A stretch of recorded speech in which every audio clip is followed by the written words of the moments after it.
Dahil tapos na ang busy season namin, kaya naman nag-pamper at nag-date kami ni Mother Dragon. Alam nyo ba, mga bata pa lang kami ni Mother Dragon, pareho na kami ng ayos ng buhok. Bukod sa ayos ng buhok, mga Marikoy, pareho din kaming may nanay dati at pareho kaming nawala ng nanay. Dahil iisa lang naman yung nanay namin, mga Marikoy. Parehas din kaming first time makapunta ng Boracay at napakapayat lang namin pero hindi kami naka-swimsuit, mga Marikoy, naka-t-shirts kaming dalawa. Naging nanay din namin ng bawat isa nung nawala yung nanay namin. At ngayon, kahit may kanya-kanya na kaming pamilya, pareho pa rin kami ng ginagawa. Magkatandem kami sa business, pati na rin sa pagiging content creator. Hi, mga Marikoy, dahil nga tapos na yung busy season namin ni Mother Dragon, kaya nag-decide kami na mag-pamper time at mag-date na dalawa. Ate, araw-araw magkasama kami ni Mother Dragon dahil nga nakatira ako sa bahay nila. Simula nung nag-asawa ako, nagkaroon na din ako ng sariling bahay at buhay. Madalas naman kami nagsasamang dalawa, mga Marikoy, minsan sa bahay nila, minsan naman sa farmhouse. Madalas kapag usapang business, kapag kumukuha kami ng stocks, magkasama kaming dalawa. Anyway, habang wala pa siya, mga Marikoy, nag-ayos na muna ako. Alam nyo ba, ngayon ko lang nagustuhan yung maiksi kong buhok kasi nga pumayat ako at feeling ko bagay na bagay ko naman. Habang hinihintay ko nga palang dumating sila Mother Dragon, nakipaglaro na muna ako kay Jace at kay Ice. Wala na naman si Daddy Tano, nasa pangalawang bahay namin siya, busy siya maglinis doon. Pero uuwi din siya kagad bago mag-out itong si Ate Christine. Iiwan din kasi ni Mother Dragon yung dalawang Koreana dito at si Daddy Tano na lang yung magbabantay sa kanila pagkaalis ni Ate Christine. Kadating ng dalawang Koreana, tuwang-tuwa itong si Jace dahil matagal na din yung last time na pumunta sila dito sa bahay namin. Pinagmamalaki pa ni Jace si Ice kila ate niya. Ibigay niya si Ice sa kanila, mga Marikoy, at sinasabi niya, smell daw nila si Ice kasi nga bagong grooming itong si Ice. Di na nga pala kami nagpatumpik-tumpik pa ni Mother Dragon, umalis na din kami kaagad. Dahil limited lang yung time na meron kami ni Mother Dragon, kaya naghanap kami ng pupuntahan apang pamper time na nandun na lahat simula ulo hanggang paa. Naalala ko nga yung last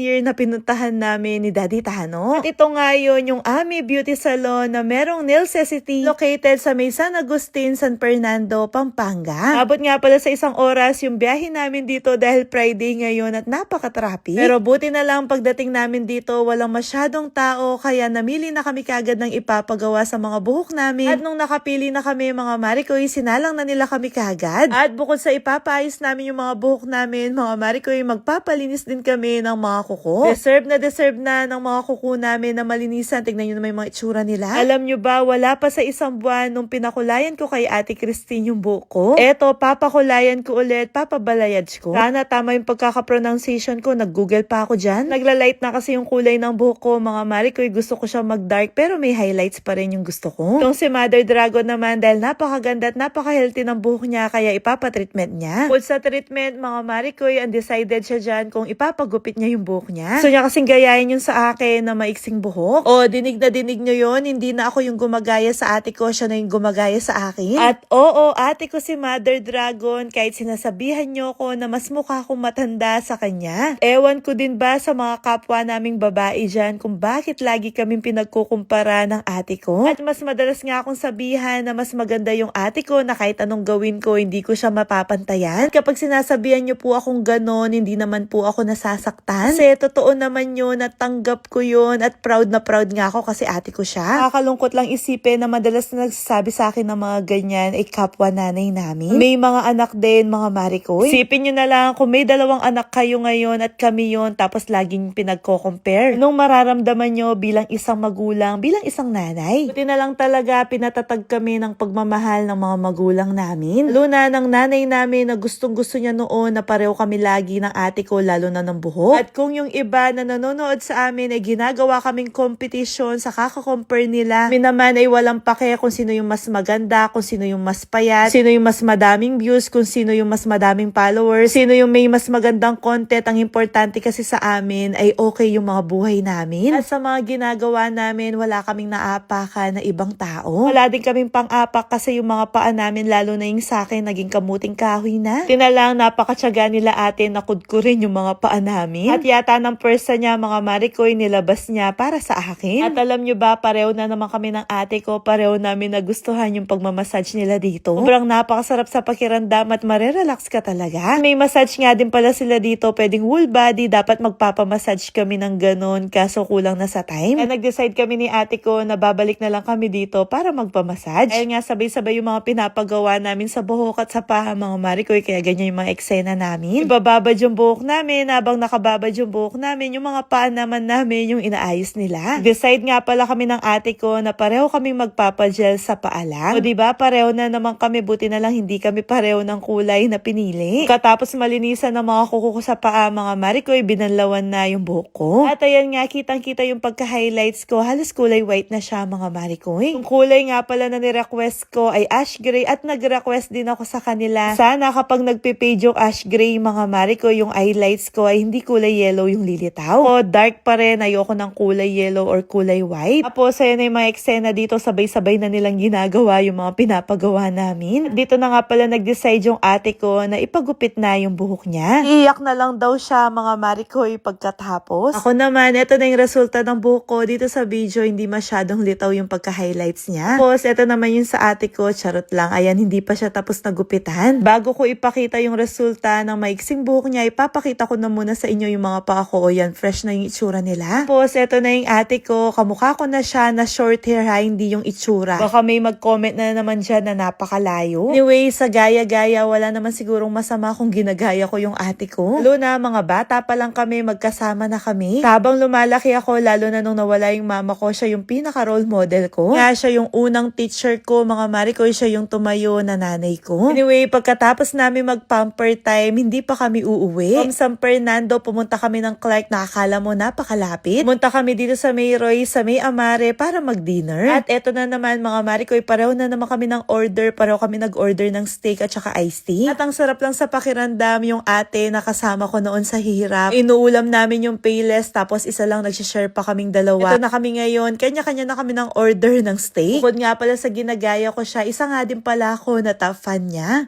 Sister, di ba nanalo ako ng top fan mo? Nasa yung 1 cow?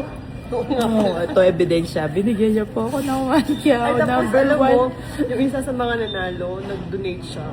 Ibig nabigyan ko siya ng 1 kyaw, binigyan niya ako ng 6 kyaw. Ay, Para pambili ng wala bigas. akong pang-donate. Self-love ako ngayon, matindi yung pangangailangan ko. Huwag ka na magparinig. Pandagdag dito sa pambayad natin dyan sa steak. Tok, tok, tok, tok, tok, tok, tok, tok. Again.